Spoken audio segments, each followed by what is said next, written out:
Alright, this is going to be a little video review here about why the HTC One M8 sucks. And the HTC One M8 was released here in the States April of 2014. And you know, to talk about why this phone sucks, it's all relative, right? And this, you know, this isn't a fanboy rant. This is actually, in my opinion, a pretty honest review of why this phone sucks. The biggest reason why it sucks is when you compare it to the M7 and what HTC did or what they didn't do with their upgrade for the M8. The body design is almost identical to the M7, okay? It's still unibody, it's still the same color, it's still the same shape, it's still the same design. They've done very, very little in terms of changing the look and feel of the phone. You can hardly distinguish this from an M7 if you had them side by side.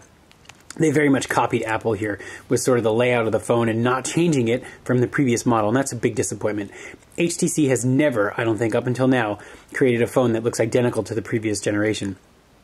Another reason why this HTC One sucks is they've made it bigger. They've made it bigger, they've made it heavier, they've made it harder to actually use the phone by making the screen bigger and it weigh more, but they didn't add any pixels. And so what do you get out of that? You just get a bigger screen, you get something that's harder to reach with one hand, you get a phone that weighs more, that's easier to slip out of your hand because of the weight, that's more likely to get damaged or dinged, without adding any more pixels and any more functionality to the device.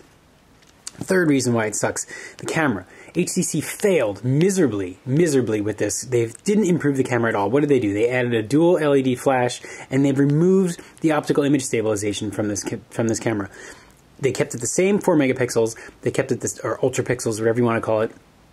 Still a decent camera, but they didn't improve it at all. And in fact, they've actually taken away from the ability to make this phone better by removing optical image stabilization and adding this sort of gitchy second lens that helps with selective focusing or something useless that I don't need. The final thing that I hate about this phone, or that I guess I should say that's why it sucks, is this is an example of the Google Play edition, right? And so Google Play runs stock Android. This phone costs $699 unlocked, okay? I compare that to my $350 Nexus 5, and is this really almost double the value? It costs twice the money, but am I getting twice the value out of it?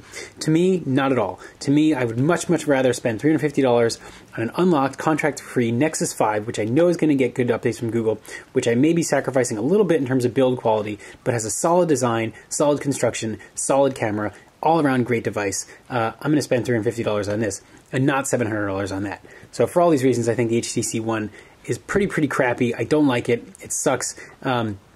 I think that they should have done a much better job with following in the footsteps of their predecessors and stop copying people like Apple and Samsung and sticking with a design that people like and enjoy and break out of that mold and do something creative again.